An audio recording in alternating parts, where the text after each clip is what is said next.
Hello बच्चों, कैसे हो आप लोग। तो बच्चों, हम लोग लास्ट क्लास में हमने पढ़ा था इलेक्ट्रिक पोटेंशियल के बारे में। इलेक्ट्रिक पोटेंशियल आपका क्या है और उससे रिलेटेड कुछ हमने इम्पोर्टेंट पॉइंट देखा था। और फिर हमने देखा था इलेक्ट्रिक फील्ड और इलेक्ट्रिक पोटेंशियल में रिलेशन।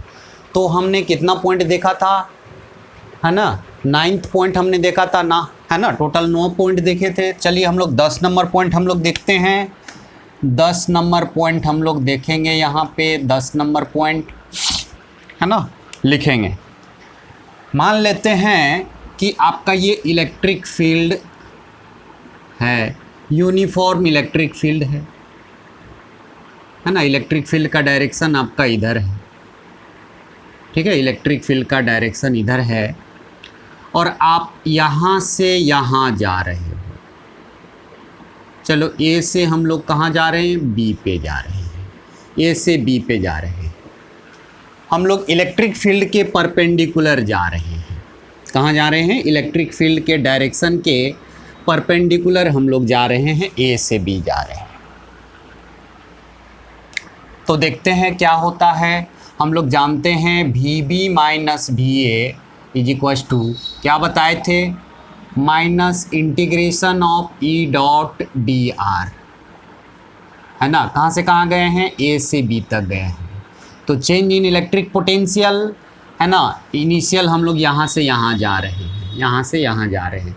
तो यहाँ पे जो आप डी आर जो ले लोगे, डी आर तो वेक्टर यही हो जाएगा। आप देख रहे हो इलेक्ट्रिक फील्ड के परपेंडिकुलर डी आर है, तो ई डॉट डी आर यहाँ पे क्या हो जाएगा, बोलेंगे माइनस ए से B E D R into cos 90 डिग्री। और कॉस 90 का वैल्यू क्या होता है, 0। तो ये पूरा 0 हो जाएगा। मतलब potential at B minus potential at A is equal to 0। मतलब V B is equal to V B V A, मतलब ए का पोटेंशियल बी के बराबर। तो कहने का मतलब जब इलेक्ट्रिक फील्ड के यदि आप परपेंडिकुलर जाओगे तो इलेक्ट्रिक पोटेंशियल जो है, इलेक्ट्रिक फील्ड के यदि आप परपेंडिकुलर जाते हो तो इलेक्ट्रिक पोटेंशियल आपका कांस्टेंट रहेगा। लिखेंगे if we move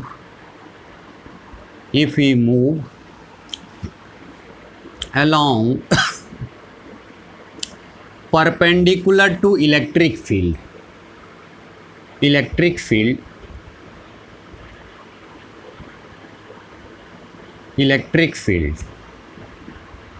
then electric potential remains same. Then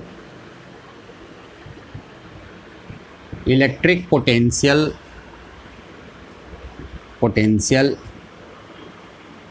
remains same, आपका सेम रहेगा।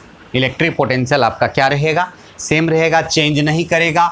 यदि आप इलेक्ट्रिक फील्ड के डायरेक्शन के परपेंडिकुलर आप जाते हो तो इलेक्ट्रिक पोटेंशियल आपका चेंज नहीं करेगा, ठीक है। यदि आप इलेक्ट्रिक फील्ड के डायरेक्शन के परपेंडिकुलर जाते हो, इलेक्ट्रिक पोटेंशियल आपका चेंज नहीं करेगा। ये आपका 10वां पॉइंट था, लिखेंगे। उसके बाद 11वां पॉइंट लिखते हैं, ठीक है। मान लेते हैं यहाँ पे इलेक्ट्रिक फील्ड है, ये आपका इलेक्ट्रिक फील्ड है। आप देख रहे हो ये इलेक्ट्रिक फील्ड का डायरेक्शन है। मान लेते हैं किसी पॉजिटिव चार्ज को यहाँ से हम लोग क्या करते हैं, छोड़ते हैं। और देखेंगे मतलब यहाँ और यहाँ की बात करें तो यहाँ पे पोटेंशियल हम लोग मानते हैं V1 और यहाँ का पोटेंशियल V2। तो आप जानते हो कि इलेक्ट्रिक फील्ड के डायरेक्शन में पोटेंशियल क्या होता है, घटता है। तो V1 ज़्यादा होगा V2 से, याद रखेंगे V1 ज़्यादा होगा V2 से। इलेक्ट्रिक फील्ड के डायरेक्शन में आप जाओगे, यहाँ पे पोटेंशियल और यहाँ पे पोटेंशियल, मतलब यहाँ पे पोटेंशियल और यहाँ पे पोटेंशियल, है ना। यदि यहाँ का पोटेंशियल आपका V1 है और यहाँ का V2 है तो आप इलेक्ट्रिक फील्ड के डायरेक्शन में जाते हो तो पोटेंशियल घटेगा, मतलब V1 ज़्यादा V2 ज़्यादा। जैसे जैसे आप इधर जाएंगे इलेक्ट्रिक पोटेंशियल आपका घटेगा। अब यहाँ से आप पॉजिटिव चार्ज को रिलीज करते हो तो पॉजिटिव चार्ज पे किधर फोर्स लगेगा, इलेक्ट्रिक फील्ड के डायरेक्शन में। इलेक्ट्रिक फील्ड के डायरेक्शन में यदि पॉजिटिव चार्ज को यदि यहाँ से आप रिलीज करोगे तो किधर मूव करेगा, इधर की तरफ, मतलब इधर क्या है, लो पोटेंशियल। तो चार्ज जो है किधर से किधर मूव करता है, हाई पोटेंशियल से, पॉजिटिव चार्ज जो है हाई पोटेंशियल से लो पोटेंशियल की तरफ मूव करता है। वही आप यदि यहाँ पे निगेटिव चार्ज ले लेते हो, निगेटिव चार्ज -q चार्ज ले लेते हो, तो इलेक्ट्रिक फील्ड का डायरेक्शन इधर है, इस पर फोर्स इधर की तरफ लगेगा, है ना। ये आपका फोर्स लगा, ये इधर भी फोर्स लगेगा, तो ये किधर मूव करेगा, इधर की तरफ, है ना। मतलब कि निगेटिव चार्ज लो पोटेंशियल से हाई पोटेंशियल की तरफ मूव करता है। तो इस बात को रखेंगे कि positive charge moves from low potential to, है ना, सॉरी उल्टा लिख दिए हैं आप। पॉजिटिव चार्ज हमेशा हाई से लो मूव करेगा। Positive charge move from high potential to low potential.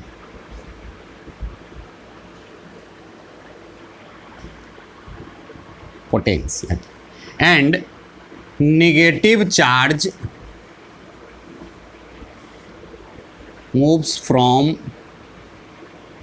low potential to high potential।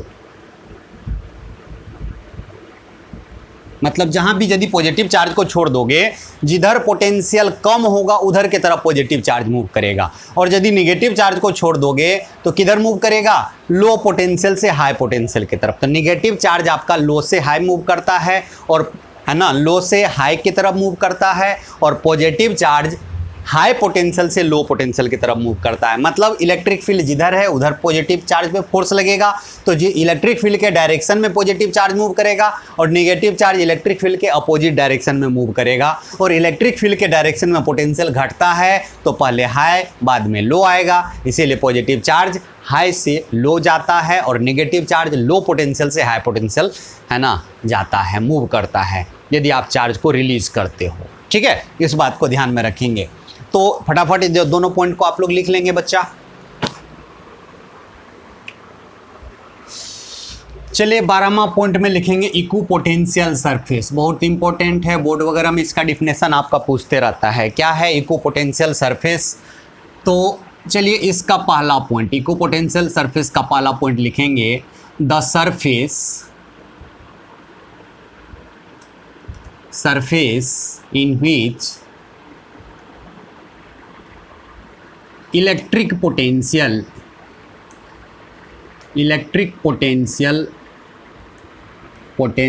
at each and every point,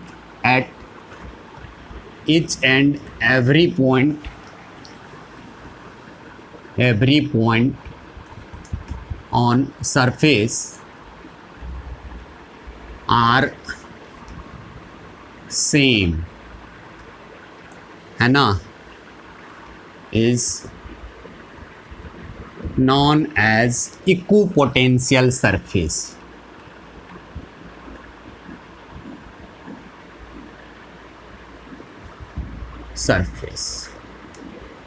समझ में आया बच्चा? इक्विपोटेंशियल सरफेस किसको बोलेंगे? ऐसा सरफेस जिसके हर एक ईच एंड एवरी पॉइंट पे, है ना, इलेक्ट्रिक पोटेंशियल आपका क्या हो जाए, सेम हो जाए। मतलब सरफेस, ऐसा सरफेस जिसके हर पॉइंट पे इलेक्ट्रिक पोटेंशियल सेम हो, तो वो सरफेस क्या कहलाएगा, इक्विपोटेंशियल सरफेस। मतलब उस सरफेस पे सब जगह पोटेंशियल क्या है, इलेक्ट्रिक पोटेंशियल क्या है, सेम है ना। नाम से ही क्लियर हो जाता है आपका डिफिनेशन, है ना, इक्विपोटेंशियल सरफेस। ठीक है, चलिए इसका दूसरा पॉइंट लिखेंगे, इक्विपोटेंशियल सरफेस का लिखेंगे कि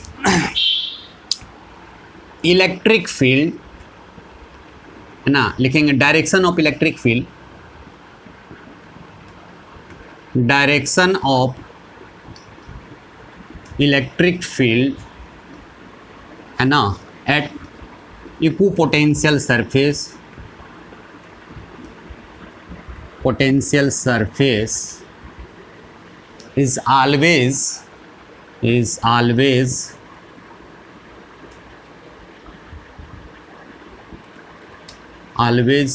परपेंडिकुलर टू द सरफेस। मतलब इलेक्ट्रिक फील्ड का जो डायरेक्शन है वो इक्विपोटेंशियल सरफेस पे हमेशा क्या होगा, परपेंडिकुलर होगा। मान लेते हैं कि ये कोई आपका इक्विपोटेंशियल सरफेस है, ये आपका कोई इक्विपोटेंशियल आपका सरफेस है, ये आपका इक्विपोटेंशियल सरफेस है, पोटेंशियल सरफेस, ठीक है। तो इस सरफेस पे ये इक्विपोटेंशियल सरफेस है, इस पे कोई कहीं भी जाएंगे सब जगह इलेक्ट्रिक पोटेंशियल क्या होगा, सेम होगा। तो इस सरफेस पे मान लेते हैं कोई आपसे पूछे यहाँ पे इलेक्ट्रिक फील्ड क्या होगा, तो बोलेंगे इलेक्ट्रिक फील्ड का डायरेक्शन हमेशा इस सरफेस पे क्या होगा, परपेंडिकुलर होगा। इलेक्ट्रिक फील्ड का डायरेक्शन इक्विपोटेंशियल सरफेस पे क्या होगा, परपेंडिकुलर होगा, है ना। इस बात को ध्यान में रखेंगे। क्यों? क्योंकि यदि आपका परपेंडिकुलर नहीं हुआ, है ना, कोई और डायरेक्शन में हुआ, तो उसका कंपोनेंट किसके अलोंग आ जाएगा, इक्विपोटेंशियल सरफेस के अलोंग आ जाएगा। इलेक्ट्रिक फील्ड का इफेक्ट, है ना, इक्विपोटेंशियल सरफेस के अलोंग आ जाएगा। और जब इक्विपोटेंशियल सरफेस के अलोंग आ जाएगा, जैसे कि मान लेते हैं एक हमने सरफेस कंसीडर किया, मान लेते हैं ये सरफेस, यहाँ पे ये कोई सरफेस है, यहाँ पे इलेक्ट्रिक फील्ड, है ना, इक्विपोटेंशियल सरफेस पे इलेक्ट्रिक फील्ड क्या होगा, परपेंडिकुलर होगा, है ना, याद रखेंगे परपेंडिकुलर होगा। बातें समझ में आया। यदि मान के चलो परपेंडिकुलर नहीं हो, सपोज डैट यदि परपेंडिकुलर नहीं हो तो क्या होगा, देखेंगे। यदि यहाँ पे आपका क्या है, परपेंडिकुलर आपका नहीं है ना, तो इलेक्ट्रिक फील्ड का एक कंपोनेंट इधर आ जाएगा, एक कंपोनेंट इधर आ जाएगा, इफेक्ट, है ना। मान लेते ये थीटा एंगल बना रहा है तो क्या हो जाएगा, ई कॉस थीटा, और इधर क्या हो जाएगा, ई साइन थीटा। चलिए ठीक है, मतलब इक्विपोटेंशियल सरफेस के अलोंग, है ना, इक्विपोटेंशियल सरफेस के अलोंग आपका क्या आ गया, इक्विपोटेंशियल सरफेस के अलोंग आपका इलेक्ट्रिक फील्ड का कंपोनेंट आ गया। तो क्या हो जाएगा, मान लेते हैं इस पे दो पॉइंट हम लोग कंसीडर करते हैं, मान लेते हैं एक पॉइंट ये और एक पॉइंट हम लोग बी लेते हैं। तो बोलेंगे कि V B minus V A is equal to क्या हो जाएगा बच्चा, या सपोज डैट आप ऐसे लेते हैं, है ना, डी वी बराबर क्या होता है, minus E dot D are, ठीक है, ई डॉट डी आर। तो आप दो पॉइंट आपने लिया, सपोज डैट आपने दो पॉइंट लिया, तो आपका जैसे डी आर हम लोग ये लेते हैं, हम लोग इसको डी आर कंसिडर करते हैं।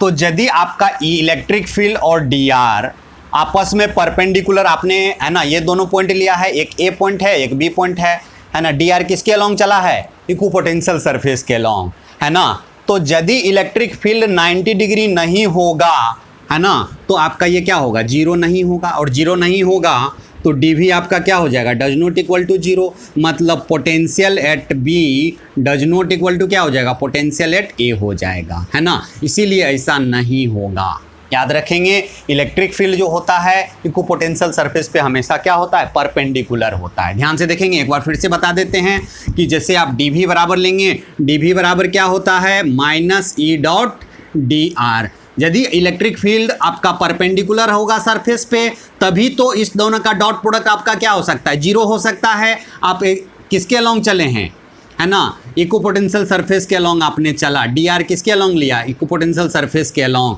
तो यदि ये दोनों परपेंडिकुलर नहीं होगा तो ये जीरो नहीं हो पाएगा, और जीरो नहीं होगा मतलब डी भी का मतलब क्या होता है, चेंज आपका जीरो होगा, तभी जाकर के potential at B minus potential at A is equal to zero, मतलब पोटेंशियल एट बी बराबर पोटेंशियल एट ए हो जाएगा। इसीलिए इक्विपोटेंशियल सरफेस पे क्या होता है, इलेक्ट्रिक फील्ड परपेंडिकुलर होता है। इस बात को ध्यान में रखेंगे, है ना, समझ में आया। तो हमेशा याद रखेंगे कि इक्विपोटेंशियल सरफेस पे इलेक्ट्रिक फील्ड आपका क्या होता है, परपेंडिकुलर होता है, ठीक है। चलिए इसका तीसरा पॉइंट हम लोग लिखते हैं, है ना।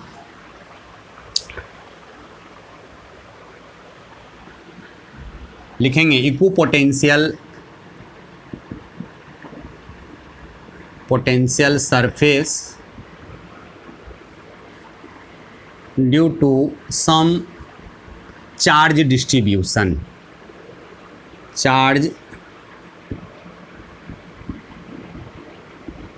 मतलब कुछ चार्ज डिस्ट्रीब्यूशन के लिए इक्विपोटेंशियल सरफेस, है ना। तो पहला हम लोग देते हैं आइसोलेटेड, है ना, आइसोलेटेड पॉइंट चार्ज,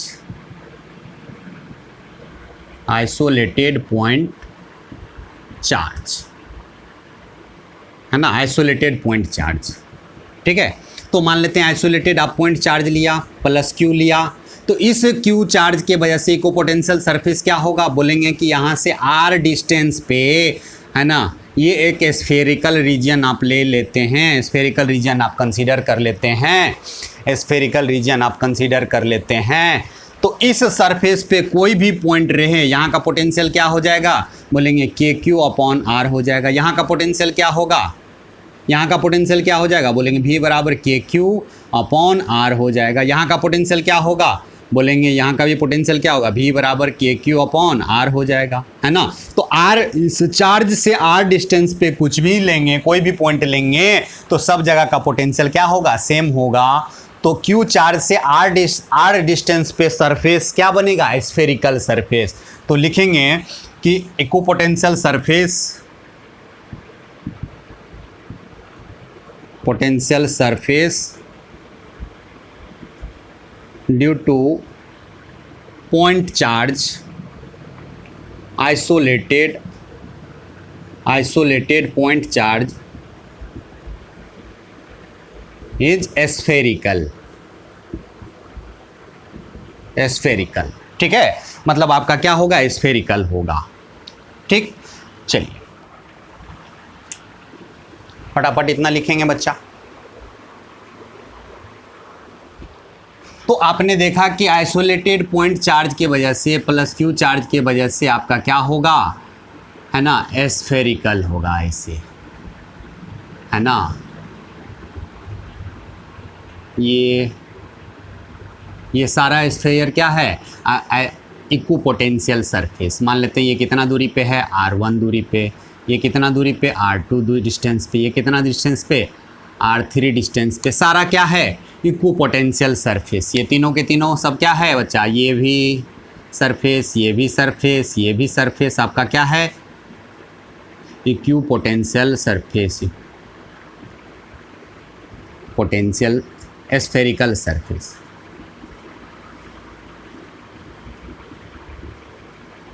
ठीक है, स्फेरिकल सरफेस होगा। तो पॉइंट चार्ज के वजह से आपका स्फेरिकल इक्विपोटेंशियल सरफेस होगा, याद रखना है इस पॉइंट को, है ना।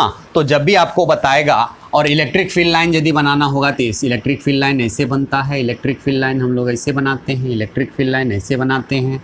मान लेते हैं इलेक्ट्रिक फील्ड लाइन, ये आपका electric field line uniformly distributed होता है। तो ये आपका इलेक्ट्रिक फील्ड लाइन हो गया, और ये जो सरफेस हो गया स्फेरिकल, है ना, r1 डिस्टेंस पे, r2 डिस्टेंस पे, r3 डिस्टेंस पे, आपका ये क्या है, तीनों के तीनों आपका इक्विपोटेंशियल सरफेस है। ठीक है, तो याद रखना है कि पॉइंट चार्ज की वजह से इक्विपोटेंशियल सरफेस आपका स्फेरिकल होगा। अब देखते हैं इन्फाइनाइटली लॉन्ग लाइन चार्ज की वजह से, इन्फाइनाइटली लॉन्ग लाइन चार्ज की वजह से लिखेंगे दूसरा,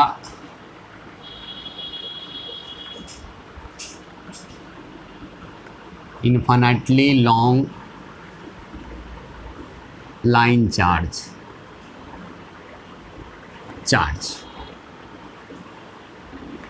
है ना। तो इन्फाइनाइटली लॉन्ग लाइन चार्ज रहे,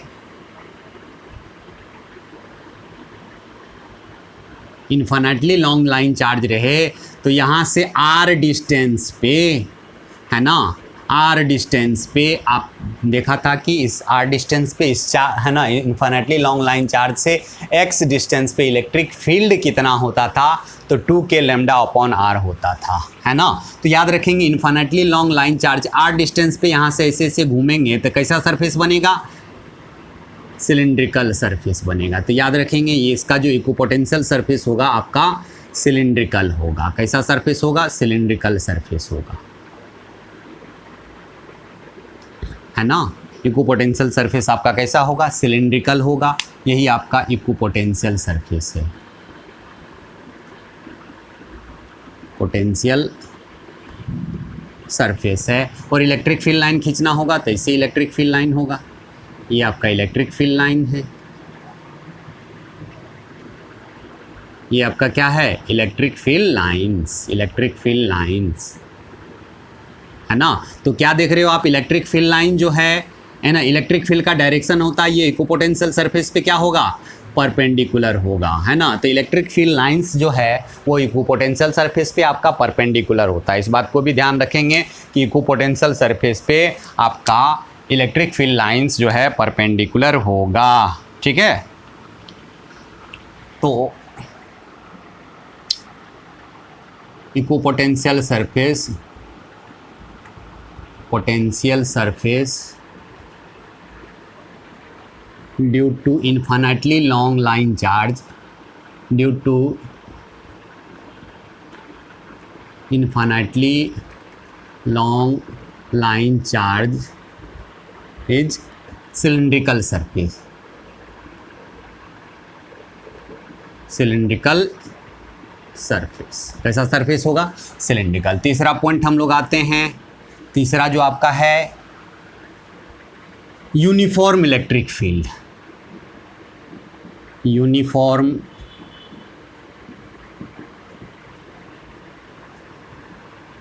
इलेक्ट्रिक फील्ड, ठीक है।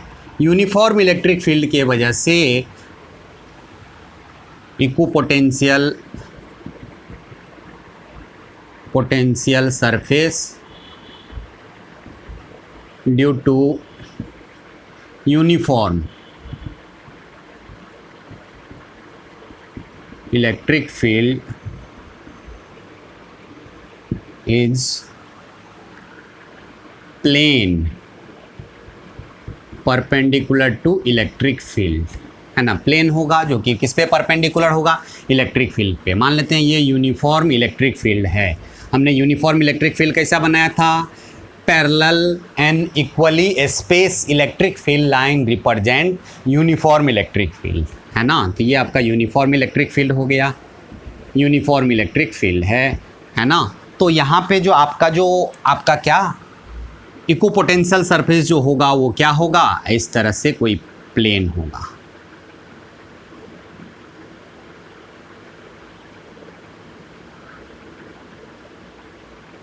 ठीक है। मतलब ये एक प्लेन होगा, ऐसे प्लेन होगा, ठीक है। मतलब यदि लाइन खींचे तो ऐसे लाइन होगा। ये आपका लाइन क्या होगा? Equipotential surface. इसको हम लोग क्या बोलेंगे? Equipotential surface. ये भी जो आपका प्लेन देख रहे हो ये एक प्लेन है। ये क्या है? ये लाइन नहीं, आपका प्लेन है जो इस पे परपेंडिकुलर है। तो इस प्लेन को भी क्या बोलेंगे? इक्विपोटेंशियल सरफेस बोलेंगे, है ना। तो इलेक्ट्रिक फील्ड लाइन आपका इक्वली स्पेस हो और पैरेलल हो तो यूनिफॉर्म इलेक्ट्रिक फील्ड को रिप्रेजेंट करता है। और यूनिफॉर्म इलेक्ट्रिक फील्ड, है ना, यूनिफॉर्म इलेक्ट्रिक फील्ड में के वजह से आपका इक्विपोटेंशियल सरफेस आपका प्लेन होगा perpendicular to electric field. Electric field पे आपका परपेंडिकुलर ये वाला प्लेन, है ना। तो हमेशा याद रखेंगे आपका यूनिफॉर्म इलेक्ट्रिक फील्ड पे इक्विपोटेंशियल सरफेस आपका क्या होगा? प्लेन होगा जो कि इसके इलेक्ट्रिक फील्ड के डायरेक्शन पे परपेंडिकुलर होगा। तो ये आपका 3 है इक्विपोटेंशियल सरफेस। याद रखना है कि ऐसा सरफेस जिसके ईच एंड एवरी पॉइंट पे इलेक्ट्रिक पोटेंशियल क्या हो? सेम हो। याद रखना है कि इलेक्ट्रिक फील्ड का जो डायरेक्शन होता है इक्विपोटेंशियल सरफेस में हमेशा परपेंडिकुलर होता है।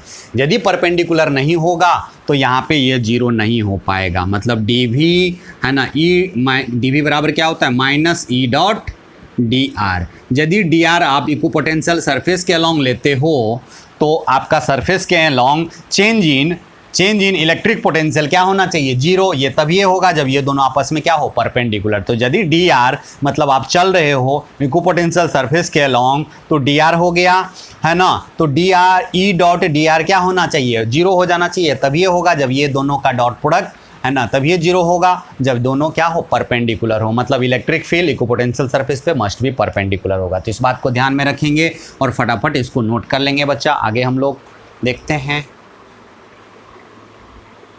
चलिए क्वेश्चन देखेंगे। Find uniform electric field find करना है if equipotential surface are shown in figure. आपका इक्विपोटेंशियल सरफेस दिया हुआ है।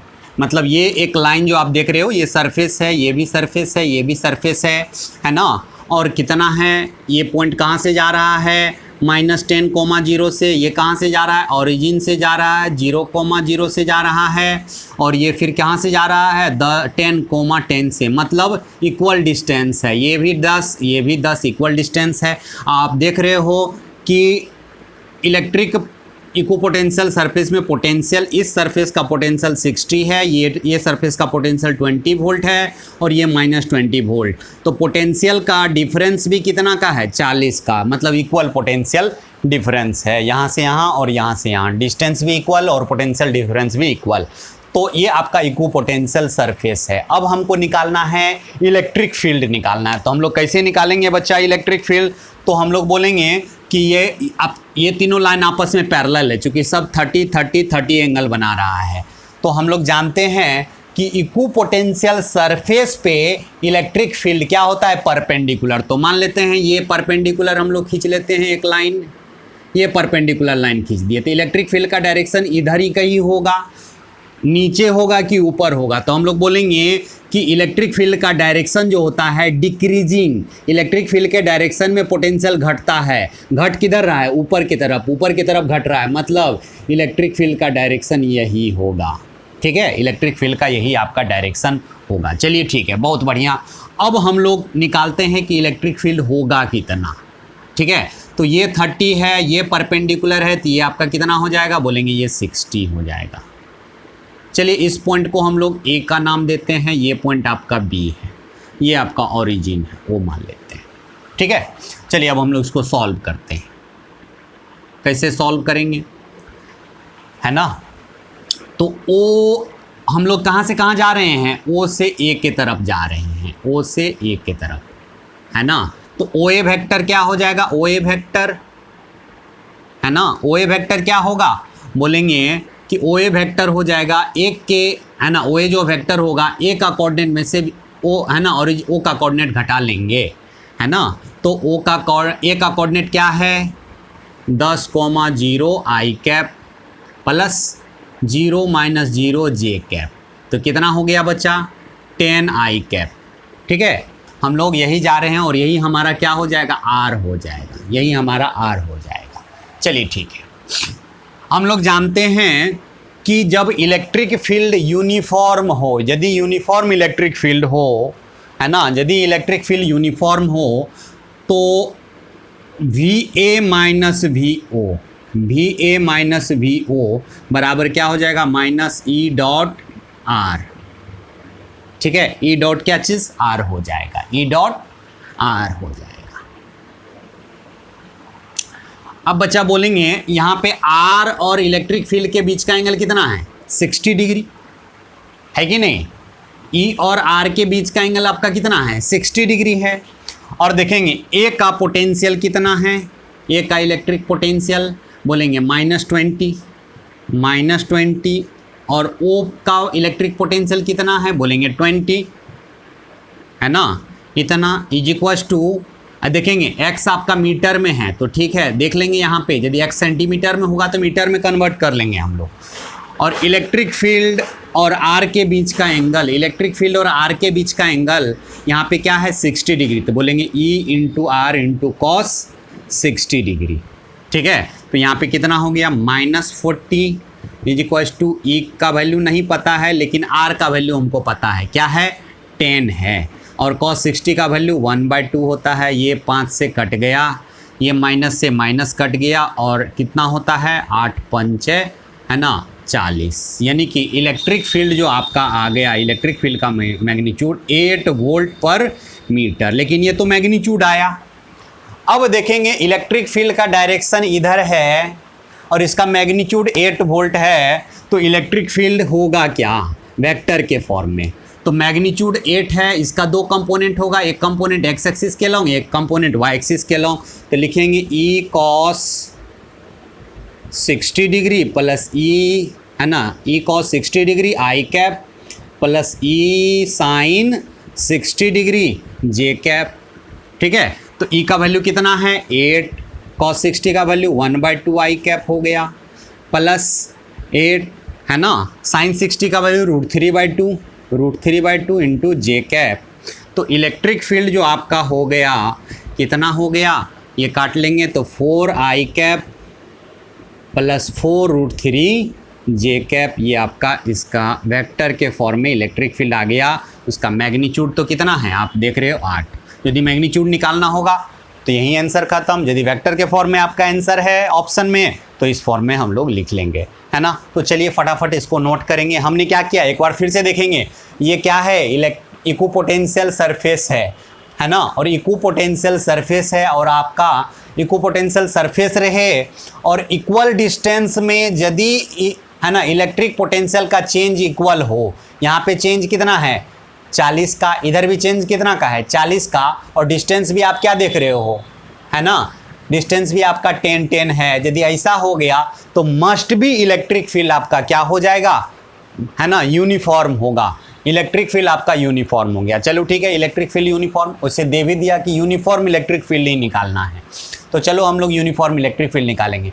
अब इलेक्ट्रिक फील्ड जो होता है इक्विपोटेंशियल सरफेस पे परपेंडिकुलर होता है, तो हमने यहाँ पे परपेंडिकुलर खींच लिया, है ना, परपेंडिकुलर। अब इलेक्ट्रिक फील्ड का डायरेक्शन ऊपर होगा कि नीचे होगा, बोलेंगे ऊपर होगा, चूंकि ऊपर की तरफ आपका क्या हो रहा है, इलेक्ट्रिक पोटेंशियल घटता है। हमने बताया था कि इलेक्ट्रिक फील्ड के डायरेक्शन में इलेक्ट्रिक पोटेंशियल आपका घटता है, तो यही डायरेक्शन आपका हो जाएगा इलेक्ट्रिक फील्ड का। ये डायरेक्शन पता चल गया।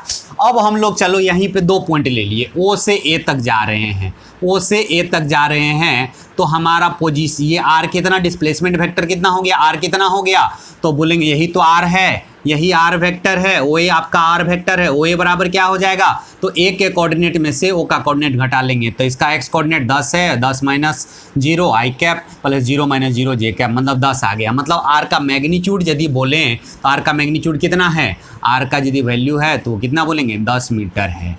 ठीक है, तो हम लोग जानते हैं चेंज इन पोटेंशियल, ओ से ए तक गए हैं तो चेंज कितना है ना, चेंज क्या होगा, फाइनल माइनस इनिशियल, तो V A minus V O बराबर minus E dot D R. E dot D R क्यों लिखा है, क्योंकि इलेक्ट्रिक फील्ड आपका कांस्टेंट है। यदि इलेक्ट्रिक फील्ड कांस्टेंट नहीं होता तो फिर हम उस कंडीशन में ऐसा लिखते, डी वी बराबर minus E dot D are, ऐसा लिखते, और इसको हम लोग लेकर के आगे बढ़ते हैं। चूँकि इलेक्ट्रिक फील्ड हमने यूनिफॉर्म मान लिया है ना, और देख करके भी लग रहा है कि यूनिफॉर्म है, तो हमने ऐसा कर दिया। चलिए फटाफट इसको लिखेंगे। तो अगला क्वेश्चन हम लोग करें।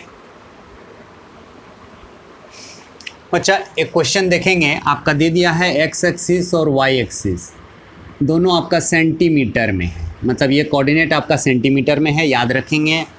दे दिया है ये ए है, ये ओ है, और ये पॉइंट आपका बी है ना। ए का इलेक्ट्रिक पोटेंशियल आपका दिया हुआ है 40 वोल्ट, है ना। ओ का इलेक्ट्रिक पोटेंशियल 30 वोल्ट और बी का इलेक्ट्रिक पोटेंशियल 20 वोल्ट दिया हुआ है। यहाँ पे इक्विपोटेंशियल सरफेस आपका नहीं दिया है ना। Then magnitude of uniform electric field in given space, है ना, स्पेस इज क्या होगा, equal to 100 newton per coulomb होगा, कि लेस देन होगा, कि ग्रेटर देन होगा, कि आपका क्या होगा। यहाँ पे हमको इसको सॉल्व करना है। तो पता नहीं, ये बोल रहा है कि स्पेस में आपका magnitude of uniform electric field in given space, uniform electric field है, तो पता नहीं ये इलेक्ट्रिक फील्ड का डायरेक्शन क्या होगा, अभी तो कुछ नहीं पता। तो मान लेते हैं हम लोग, मान लेते हैं लेट इलेक्ट्रिक फील्ड जो है वो क्या है, E1 आई कैप प्लस E2 जे कैप प्लस E3 के कैप है। बातें आया समझ में। और हम लोग चलते हैं ए से ओ के पास चलते हैं, है ना, यानी कि हम लोग कहाँ से कहाँ चलते हैं, ए से ओ के पास चलते हैं, ये चला, है ना। तो आर जो है हमारा यही हो गया, आर तो हमारा यही हो गया, आर बराबर क्या हो गया ए ओ, ठीक है। और ए ओ क्या हो जाएगा बच्चा, ओ के कोऑर्डिनेट में से ए का कोऑर्डिनेट घटा लेंगे, यानी कि 0 minus 10 I cap plus 0 minus 0 J cap, तो कितना हो गया बच्चा, यहाँ पे बोलेंगे 10 आई कैप, 10 आई कैप, ठीक है। तो चलो इलेक्ट्रिक फील्ड तो यूनिफॉर्म है, तो बोलेंगे V O minus V A बराबर क्या होता है, माइनस ई डॉट आर हो जाता है, यदि यूनिफॉर्म इलेक्ट्रिक फील्ड रहे, है ना। तो इसका डॉट इसके साथ लेना है, तो डॉट लोगे तो एक्स कंपोनेंट को एक्स कंपोनेंट के साथ, वाई को वाई के साथ, जेड को जेड के साथ। इसका तो वाई जेड तो है ही नहीं, ये तो 0 हो जाएगा, तो क्या हो जाएगा। और याद रखेंगे बच्चा 10 सेंटीमीटर है तो 10/100 कर देंगे, 10 क्या हो जाएगा 100, यानी कि 0.1 आई कैप हो गया, ठीक है।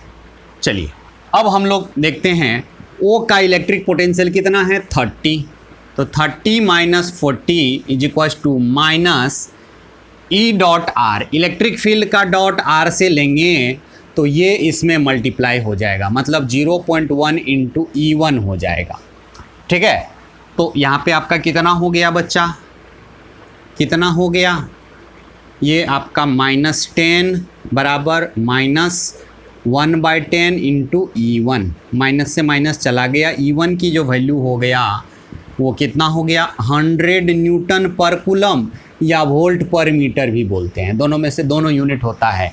E1 का वैल्यू इतना आया, तो नेट इलेक्ट्रिक फील्ड क्या होगा, इलेक्ट्रिक फील्ड बराबर बोलेंगे √ओवर E1 का स्क्वायर प्लस E2 का स्क्वायर प्लस E3 का स्क्वायर। तो ध्यान देंगे, यदि E2 E3 यदि आपका 0 हो जाए तो इलेक्ट्रिक फील्ड का मैग्नीट्यूड कितना हो जाएगा 100, क्योंकि 100 का स्क्वायर करेंगे, E1 का वैल्यू तो 100 है। यदि E2 E3 आपका 0 नहीं हुआ, यदि E2 E3 आपका 0 नहीं हुआ तो 100 से ज़्यादा होगा। तो ऑप्शन कौन कौन हो सकता है, इक्वल टू 100 भी हो सकता है और ग्रेटर देन 100 होगा, लेस देन कभी नहीं होगा। तो इसका ऑप्शन क्या क्या हो गया हमारा, ऑप्शन जो है इसका हमारा ए भी हो गया और हमारा एंड सी भी हो गया, ये मोर देन वन चॉइस। ठीक है, बातें आया समझ में। यदि आपको क्लियरली डायरेक्शन का पता नहीं चले तो हम लोग इलेक्ट्रिक फील्ड को इस फॉर्म में मान लेंगे, है ना, रेक्टेंगुलर कंपोनेंट के फॉर्म में मान लेंगे, किसी भी डायरेक्शन में हो सकता है ना। और हम लोग यहाँ पे डॉट लिए, है ना, चेंज इन इलेक्ट्रिक पोटेंशियल, है ना, यदि इलेक्ट्रिक फील्ड यूनिफॉर्म रहे तो माइनस ई डॉट आर होता है। तो आर हमने यहाँ ए से ओ के पास गया तो यही हमारा आर हो गया, है ना। आर बराबर क्या चाहिए, एओ वेक्टर, और एओ वेक्टर का मतलब, है ना, फाइनल में से इनिशियल को घटाते हैं। तो फाइनल ओ का कोऑर्डिनेट, है ना, ओ का कोऑर्डिनेट क्या है 0x कोऑर्डिनेट, तो 0 माइनस, है ना, 10 सेंटीमीटर है तो इसको मीटर में कन्वर्ट कर लिए, तो 10/100 कर लिए, चूँकि इस यहाँ सेंटीमीटर में है। तो चलिए फटाफट इसको नोट करेंगे बच्चा आप लोग। बच्चा ध्यान से देखेंगे, ये आपका x एक्सिस, ये y एक्सिस और ये आपका z एक्सिस। z एक्सिस आपका ये है, x एक्सिस पे एक पॉइंट A है जिसका कोऑर्डिनेट 1,0,0 है और सब आपका मीटर में दिया हुआ है, ये भी आपका मीटर में, ये भी आपका मीटर में दिया हुआ है ना। तो A का कोऑर्डिनेट 1,0,0 है, B का कोऑर्डिनेट है 0,1,0 और C आपका z एक्सिस पे है 0,0,1 है। ठीक है, सबका दे दिया है पोटेंशियल एट ए पे 10 वोल्ट, पोटेंशियल एट बी पे 10 वोल्ट, पोटेंशियल एट सी पे 10 वोल्ट, मतलब यहाँ 10 वोल्ट, यहाँ 10 वोल्ट, यहाँ 10 वोल्ट। और ओरिजिन का पोटेंशियल, है ना, पोटेंशियल एट ओ कितना है 4 वोल्ट दिया हुआ है। And electric field is uniform, electric field आपका दे दिया है यूनिफॉर्म है ना, इलेक्ट्रिक फील्ड आपका कैसा है, यूनिफॉर्म इलेक्ट्रिक फील्ड है। देन कह रहा है कि find electric potential at point D, point का कोऑर्डिनेट है 1,1,1, है ना, 1,1,1 यहाँ पे कोई पॉइंट होगा, है ना, इसका कोऑर्डिनेट 1,1,1। ठीक है, और हमको बोल रहा है कि इसका पोटेंशियल क्या होगा। तो हमको ये पता चल गया कि इलेक्ट्रिक फील्ड क्या है, यूनिफॉर्म है। तो मान लेते हैं लेट इलेक्ट्रिक फील्ड जो है आपका वो क्या है, E1i cap plus E2j cap plus E3k cap. ठीक है, चलिए पहले हम लोग चलते हैं, ये लेते हैं OA, OA जो है यहाँ पे हम लोग ले रहे हैं, पहले O से A तक चलते हैं। तो OA क्या हो जाएगा, OA यहाँ तक आए तो OA वेक्टर क्या हो जाएगा, तो एक्स एक्सिस के अलॉन्ग गए तो क्या हो जाएगा I कैप, और इसी को हम लोग क्या बोलेंगे, इसके लिए R1 बोलेंगे। मान लेते हैं हम लोग ये R1 बोला, फिर यहाँ पे ये R2 बोला, फिर यहाँ पे हम लोग R3 ले लिए हैं, ये R3 ले लिए, तो यही आपका R1 है ना। चलिए, तो ये R1 है, उसी तरह से R2 बराबर क्या हो जाएगा, R2 बराबर क्या हो जाएगा 1j कैप, और R3 बराबर क्या हो जाएगा 1k कैप। चलिए हम लोग पोटेंशियल डिफरेंस निकालते हैं, O से A तक गए हैं तो VA माइनस VO बराबर क्या हो जाएगा -E डॉट R1। ठीक है, और बोलेंगे कि A का पोटेंशियल कितना है 10 में से 4 चला गया इज इक्वल टू, डॉट लेंगे E का डॉट R1 से लेंगे तो x कंपोनेंट को x से मल्टीप्लाई करेंगे तो इसमें सिर्फ x कंपोनेंट है, y और z जीरो है, तो ये दोनों z और है ना y और z मल्टीप्लाई होगा तो जीरो हो जाएगा। ठीक है, तो सिर्फ क्या आ गया E1, तो क्या हो गया माइनस, है ना, माइनस E1। तो यहाँ से E1 की वैल्यू कितना हो गया बच्चा, है ना, -6 ना, -6 है ना न्यूटन पर कूलम हो गया। उसी तरह से आप लोग लेते हैं, उसी तरह से यहाँ पे R2 ले रहे हैं, R2 बराबर क्या हो जाएगा J कैप, एंड R3 यदि लेते हैं ये क्या हो जाएगा K कैप हो जाएगा। R3 ये है। फिर हम लोग कहाँ से कहाँ जाते हैं, O से B पे जाते हैं, तो क्या लिखेंगे VB माइनस VO बराबर माइनस E डॉट R2, है ना, चूँकि इलेक्ट्रिक फील्ड यूनिफॉर्म है ना, यूनिफॉर्म यदि होता है तो चेंज इन पोटेंशियल बराबर क्या होता है माइनस E डॉट R हो जाता है। और यदि यूनिफॉर्म नहीं रहे तो बार बार हम बताते हैं DV बराबर माइनस E डॉट DR करेंगे। ये सबके लिए वैलिड है, ये सबके लिए वैलिड है, ये सबके लिए, है ना। तो B का पोटेंशियल कितना है 10 - 4 बराबर, है ना। अब E का डॉट R2 से लेंगे, R2 से इसका डॉट लेंगे तो सिर्फ E2 बचेगा, तो क्या हो जाएगा -E2। तो यहाँ से E2 का वैल्यू कितना हो गया -6 न्यूटन पर कूलम। उसी तरह से VC माइनस VO, आप O से कहाँ पे गए C पे गए, तो क्या हो जाएगा -E डॉट R3, और R3 कितना हो जाएगा बच्चा, R3 क्या निकाला है K कैप, चूँकि यहाँ से यहाँ वाला वेक्टर, इस वेक्टर का लेंथ आपका 1 है और डायरेक्शन z एक्सिस का है ना। या ऐसे भी करेंगे, इसके कोऑर्डिनेट में से इसका कोऑर्डिनेट घटा लेंगे तो इसका x कोऑर्डिनेट घटा कुछ भी नहीं, y कोऑर्डिनेट घटा कुछ भी नहीं, z कोऑर्डिनेट 1 - 0 क्या हो जाएगा 1 K कैप हो जाएगा। ठीक है, तो यहाँ पे आपने डॉट प्रोडक्ट लिया तो फिर क्या हो जाएगा 10 - 4 इज -E3, यहाँ पे E3 का वैल्यू फिर अगेन हो गया -6 न्यूटन पर कूलम।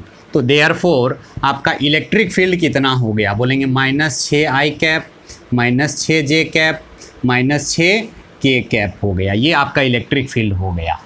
अब हमको किसका निकालना है D का, तो अब हम लोग चलते हैं O से D पे, और इसी को हम लोग R कह रहे हैं, है ना। तो R कह रहे हैं तो क्या हो जाएगा D के कोऑर्डिनेट में से O का कोऑर्डिनेट घटाएंगे तो D का कोऑर्डिनेट क्या है, x कोऑर्डिनेट 1 है, 1 - 0 I कैप प्लस, है ना 1 - 0 J cap plus 1 - 0 K cap.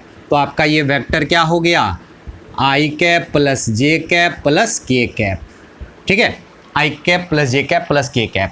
तो देयरफॉर हम लोग लिखते हैं, हम लोग कहाँ से कहाँ जा रहे हैं, O से D तक जा रहे हैं, तो VD माइनस VO बराबर क्या हो जाएगा -E डॉट R, है ना, -E डॉट R। तो VD का आपका पोटेंशियल नहीं पता है, यही तो निकालना है, इसी के लिए तो इतना झमेला है। O का पोटेंशियल आपको दे चुका है 4 वोल्ट, तो 4 वोल्ट हो गया बराबर इलेक्ट्रिक फील्ड का डॉट R से लेंगे, तो इलेक्ट्रिक फील्ड ये है और R आपका ये है।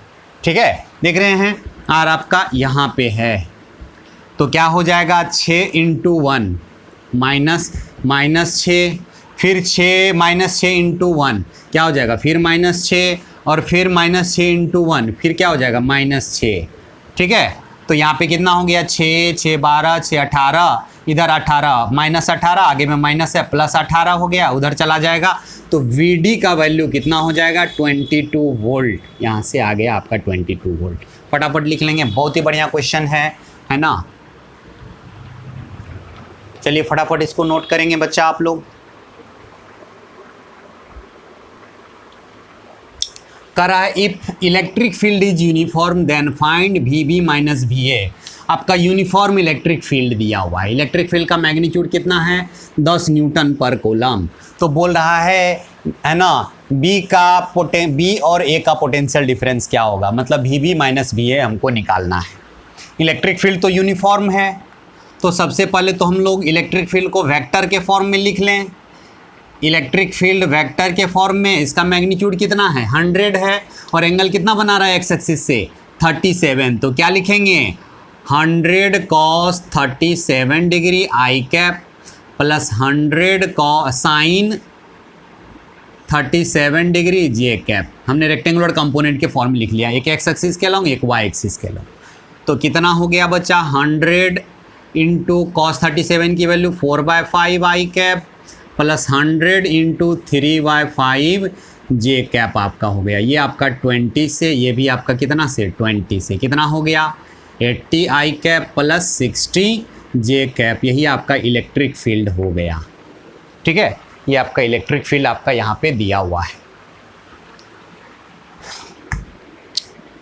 अब हमको कहाँ से कहाँ चलते हैं, ए से बी चलते हैं, ए से बी, यही हमारा आर हो जाएगा। यदि यही हमारा आर हो जाएगा तो बोलेंगे कि आर बराबर क्या हो जाएगा, हमने कहाँ से कहाँ तक चला, ए से बी तक चला। तो ए से बी चलेंगे तो क्या लिखेंगे, बी के कोऑर्डिनेट में से ए का कोऑर्डिनेट घटा लेंगे। तो बी का कोऑर्डिनेट एक्स कोऑर्डिनेट क्या है 10 और ए का एक्स कोऑर्डिनेट क्या है 0 आई कैप प्लस 0 - 5 जे कैप। मतलब हमेशा फाइनल में से इनिशियल को घटाते हैं। तो ये कितना हो गया बच्चा हमारा, बोलेंगे 10 I cap -5 J cap, -5 J cap आपका हो गया। ठीक है, तो हम लोग बोलेंगे V B minus V A, है ना, पोटेंशियल डिफरेंस आपका ए से बी तक गए हो तो V B minus V A बराबर माइनस ई डॉट क्या हो जाएगा, आर हो जाएगा। ठीक है, तो V B minus V A बराबर माइनस ई डॉट आर। अब बताएंगे माइनस इलेक्ट्रिक फील्ड आपका इतना है और आर आपका इतना नहीं निकला। डॉट प्रोडक्ट जब निकालते हैं तो एक्स को एक्स से मल्टीप्लाई करते हैं तो 80 इंटू 100, 80 इंटू 10 हो जाएगा, सॉरी 80 इंटू 10, फिर यहाँ पे 60 इंटू -5 तो -60 इंटू 5 हो जाएगा।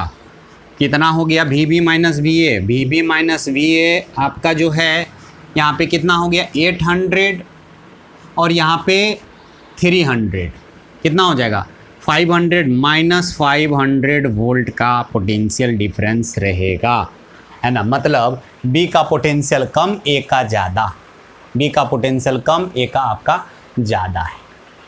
ठीक है, बातें आया समझ में बच्चा, है ना। बी का आपका कम है, बी का आपका कम और ए का ज़्यादा, कितना का है पोटेंशियल डिफरेंस -500 वोल्ट का। तो इस तरह से हम लोग यहाँ पे क्या दिया हुआ था, इलेक्ट्रिक फील्ड दिया हुआ था, पोटेंशियल डिफरेंस निकाला। और जब पोटेंशियल डिफरेंस दिया रहेगा तो इलेक्ट्रिक फील्ड हम लोग कैसे निकालेंगे, हम लोग देख लिए हैं, है ना। तो चलिए ये आपका क्वेश्चन था। नेक्स्ट हम लोग स्टार्ट करें, नेक्स्ट हम लोग अगला पॉइंट हम लोग देखते हैं।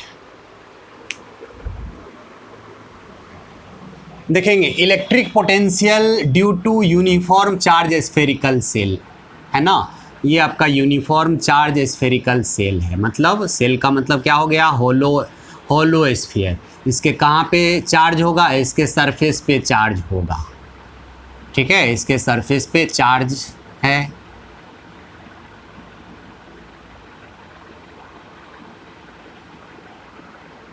ये इसका सेंटर है। मान लेते हैं इसके लिए एक तो आपका बाहर वाला पॉइंट, मान लेते हैं आर डिस्टेंस पे आपका कोई बाहर पॉइंट है ना। तो electric potential at outside point, outside point पे समझना है कि सारा, मान लेते हैं इस पे चार्ज टोटल कितना है कैपिटल Q। तो आउटसाइड पॉइंट के लिए समझना है कि इस सेल का सारा चार्ज कहाँ है, इसके सेंटर पे है ना, इसके सेंटर पे है। तो इलेक्ट्रिक पोटेंशियल क्या हो जाएगा, K capital Q upon R। ठीक है, और इसके सरफेस पे इसका मान लेते हैं रेडियस क्या है बच्चा, रेडियस आपका R है ना। तो इसके सरफेस पे इलेक्ट्रिक पोटेंशियल एट सरफेस क्या हो जाएगा, KQ अपॉन कैपिटल R। और याद रखना है कि हम बताए हुए थे बच्चा कि यहाँ पे इलेक्ट्रिक फील्ड कितना होता है, तो KQ अपॉन R² होता था और अंदर में इलेक्ट्रिक फील्ड आपका 0 होता था। तो अंदर में इलेक्ट्रिक फील्ड 0 है, तो अंदर में इलेक्ट्रिक फील्ड जब 0 हो जाएगा तो पोटेंशियल याद रखना, इलेक्ट्रिक फील्ड जहाँ पे नहीं है, मतलब इलेक्ट्रिक फील्ड जिस रीजन में 0 है वहाँ पे पोटेंशियल डिफरेंस आपका चेंज नहीं होगा। मतलब यहाँ पे सरफेस पे पोटेंशियल डिफरेंस कितना है, KQ/R।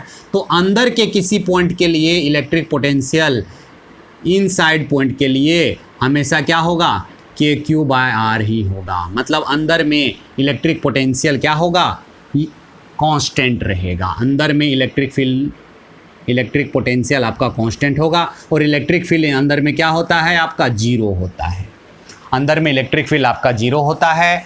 और याद रखेंगे बच्चा, यूनिफॉर्म चार्ज स्फेरिकल सेल के अंदर में इलेक्ट्रिक पोटेंशियल कांस्टेंट होता है और कितना के बराबर, के क्यू अपॉन आर, मतलब सरफेस के बराबर। जहाँ सरफेस पे जितना होता है के क्यू अपॉन आर उतना ही अंदर में भी होता है। यदि इसका ग्राफ आपको बोले खींचने के लिए तो कैसे खींचेंगे बच्चा, पोटेंशियल वर्सेस आर का ग्राफ।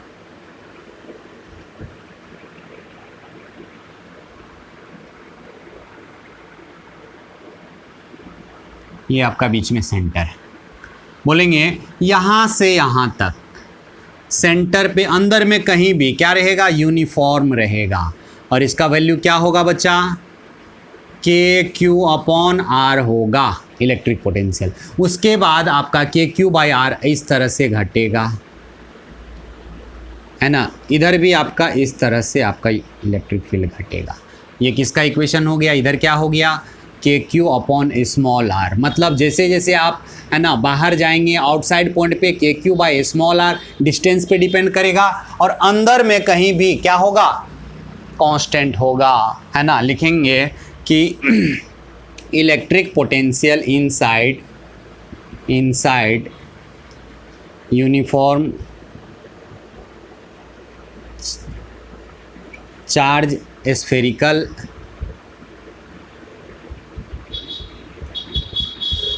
सेल इज, है ना, कांस्टेंट होता है।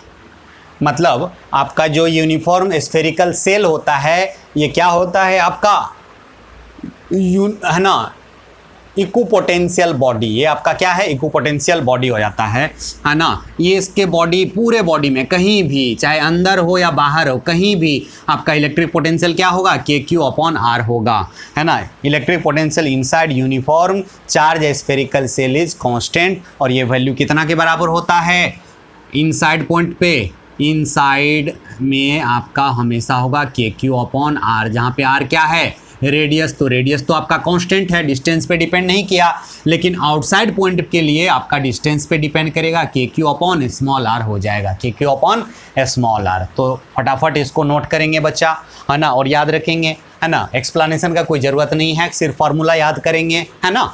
एक्सप्लेनेशन बोलेंगे तो बता देंगे, लेकिन कोई ज़रूरत नहीं है, बस फार्मूला याद होनी चाहिए।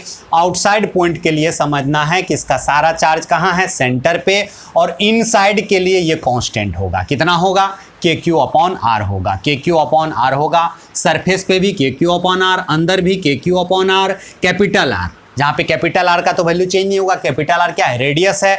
तो अंदर के किसी भी पॉइंट पे इलेक्ट्रिक पोटेंशियल आपका कांस्टेंट होगा, क्योंकि अंदर में इलेक्ट्रिक फील्ड जीरो है। यहाँ से यहाँ का पोटेंशियल डिफरेंस यदि आप जानते हैं, मान लेते 2 पॉइंट लिया आपने, एक पॉइंट ए लिया है और एक पॉइंट आपने बी लिया है, तो लिखेंगे V B minus V A बराबर क्या होता है, माइनस या ऐसे भी लिखेंगे डी वी बराबर minus E dot D R. Electric field आपका जीरो है तो ये डी वी क्या हो जाएगा, जीरो, मतलब वी क्या हो जाएगा आपका कांस्टेंट। मतलब चेंज यदि जीरो हो जाए तो वी क्या हो जाएगा, कांस्टेंट। मतलब अंदर में कहीं भी इलेक्ट्रिक पोटेंशियल आपका क्या रहेगा, कांस्टेंट रहेगा। याद रखेंगे इलेक्ट्रिक पोटेंशियल अंदर में कहीं भी आपका कांस्टेंट होगा और किसके बराबर होगा, K Q upon capital R के बराबर। चलिए फॉर्मूला आप लोग नोट करेंगे बच्चा। तो हम लोग अगला फॉर्मूला देखें, लिखेंगे electric potential due to uniform charge sphere, है ना। Electric potential due to uniform charge sphere. तो यूनिफॉर्म चार्ज स्फीयर मतलब स्फीयर है ना। और ये कैसा होना चाहिए स्फीयर, नॉन कंडक्टर का। याद रखेंगे कंडक्टर यदि होगा तो उसके सरफेस पे ही चार्ज आ जाएगा। इसके पूरे अंदर में पूरे वॉल्यूम में चार्ज है, पूरे वॉल्यूम में चार्ज है। तो इसके लिए क्या डिफाइन होगा बच्चा, रो भी डिफाइन होगा। मान लेते हैं इसका सेंटर यहाँ है ओ, ठीक है। मान लेते हैं इस पर टोटल चार्ज कैपिटल क्यू है और इसके लिए क्या डिफाइन है, volume charge density. Volume charge density, यहाँ से कोई बाहर आर डिस्टेंस पे कोई पॉइंट है, यहाँ पे आउटसाइड पॉइंट के लिए इलेक्ट्रिक पोटेंशियल। तो याद रखेंगे आउटसाइड पॉइंट के लिए समझना है कि सारा चार्ज कहाँ है, सेंटर पे। तो क्यू चार्ज यदि यहाँ पे सेंटर पे आ जाए तो आर डिस्टेंस पे इलेक्ट्रिक पोटेंशियल क्या हो जाएगा, बोलेंगे के क्यू अपॉन आर हो जाएगा। बातें समझ में आया। लेकिन इसके अंदर के किसी पॉइंट पे, मान लेते हैं अंदर पे कोई पॉइंट P है और ये डिस्टेंस आपका R1 है ना, यहाँ से यहाँ का डिस्टेंस R है, तो electric potential at inside point है ना, इनसाइड जो होगा याद रखेंगे के Q upon 2r cube into 3r square minus small r square होगा। थोड़ा सा फॉर्मूला कॉम्प्लिकेटेड है, याद रखेंगे। रो के फॉर्म में आप ऐसे लिखेंगे, है ना, रो के फॉर्म में आप इस फॉर्मूला को इस तरह से लिखेंगे कि रो अपॉन 6 एप्सिलॉन नोट, रो के फॉर्म में rho upon 6 epsilon note 3r square minus small r square. ठीक है बच्चा, यहाँ पे सरफेस पे कितना होगा electric potential at surface, V at surface, बोलेंगे कुछ नहीं, सरफेस पे होगा K Q upon capital R, है ना। सरफेस के लिए के क्यू अपॉन कैपिटल R, इसी फार्मूला में आप सरफेस के लिए R का वैल्यू क्या हो जाएगा, कैपिटल R रख दोगे तो कैपिटल R का स्क्वायर यहाँ पे क्या हो जाएगा 2r स्क्वायर, 2 से 2 कट जाएगा, एक r यहाँ बच जाएगा, तो के क्यू अपॉन R हो जाएगा। ठीक है, याद रखेंगे पोटेंशियल एट सेंटर कितना होगा, पोटेंशियल एट सेंटर, सेंटर के लिए R का वैल्यू क्या रख देंगे 0, इसी फॉर्मूला में R का वैल्यू 0 रख देंगे तो क्या हो जाएगा के Q upon 2r cube into 3r square minus 0 का स्क्वायर, तो कितना हो गया 3 यहाँ पे बाहर, तो 3/2 के क्यू अपॉन कितना हो जाएगा R। तो हमेशा याद रखना है सेंटर का इलेक्ट्रिक पोटेंशियल सरफेस के इलेक्ट्रिक पोटेंशियल से 3/2 टाइम्स ज़्यादा होगा, है ना। मतलब electric potential at centre is 3/2 times of, है ना, इलेक्ट्रिक पोटेंशियल एट सरफेस, है ना, याद रखेंगे ये फॉर्मूला, याद रखेंगे बच्चा। इनसाइड पॉइंट के लिए तो कुछ नहीं, जो पहले हम लोग फार्मूला पढ़े हैं बस है ना, सॉरी, आउटसाइड पॉइंट के लिए कुछ नहीं, जो हम लोग फार्मूला पढ़े हैं, जो पहले हम लोग पढ़ते आए हैं, समझना है सारा चार्ज कहाँ पे है, सेंटर पे है। बस इनसाइड पॉइंट के लिए ये फार्मूला आप याद रख लेंगे के क्यू अपॉन 2r क्यूब, है ना, ब्रैकेट में 3r square minus small r square, जहाँ पे स्मॉल r स्क्वायर क्या है, सेंटर से उस पॉइंट का डिस्टेंस, सेंटर से उस पॉइंट का डिस्टेंस जिस पॉइंट पे आप इलेक्ट्रिक पोटेंशियल आप निकालना चाहते हैं। ठीक है, यदि आप मान के चलो इसका ग्राफ खींचना चाहोगे, इसका ग्राफ आप खींचना चाहोगे, मान लेते हैं ये पोटेंशियल का ग्राफ है और ये मान लेते हैं हमारा R का ग्राफ है। ठीक है, तो सेंटर पे कितना आया था 3/2 टाइम्स ऑफ के क्यू अपॉन R आया था, तो सेंटर पे इतना हो जाएगा। ठीक है, इसका जो ग्राफ होता है आपका ऐसे आएगा,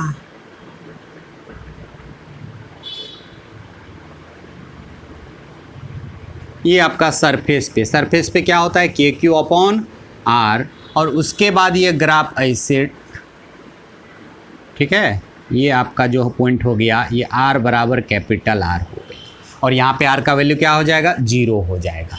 तो ग्राफ कुछ इस तरह से होता है, याद रखेंगे, बस फार्मूला को याद रखेंगे। अंदर वाले पॉइंट के लिए चूँकि आप इनसाइड की बात कर रहे थे, इनसाइड में हमने बताया था कि इलेक्ट्रिक फील्ड आपका 0 नहीं होता है ना।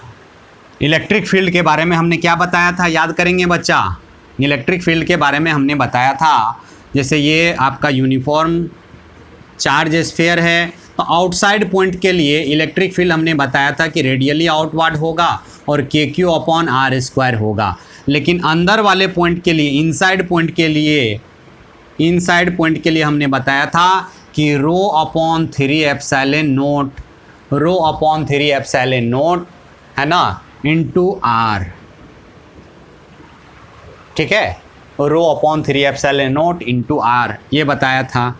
और डायरेक्शन किसके अलॉन्ग होगा, आर के अलॉन्ग, या नहीं तो हम लोग के क्यू के फॉर्म में बताया था, के क्यू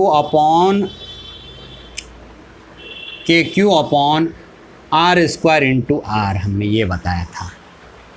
ठीक है, K Q upon R square into R हमने ये बताया था। तो आप जानते हो कि अंदर में इलेक्ट्रिक फील्ड आपका जीरो नहीं है तो पोटेंशियल भी आपका है ना कांस्टेंट नहीं रहेगा, अलग अलग जगह अलग अलग होगा। तो ये फार्मूला आप याद रखेंगे बच्चा, ये दोनों फार्मूला हमने बता दिया है, दोनों फार्मूला को आप याद रखेंगे, है ना।